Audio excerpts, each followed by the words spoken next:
اسمعكم حاجة بقى كده ان شاء الله تعجبكم بإذن الله. لو لسه زعلان مني انا اسف سامحني، حنن قلبك علي،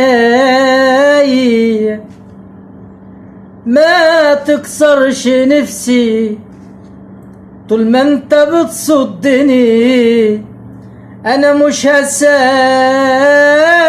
نفسي، ما هو انت ليك فيا اكتر ما ليا في نفسي. الناس فاكرة ان انا مرتاح ومقضيها غنى وافراح، بس انا ظهرت انا من كتر ما شال هموم وجراح. انا كل ما بعدك بيطول بشوف الجرح على اصول، انت بجد لازم ترجعلي، انا مش عايش انا مقتول. شكرا.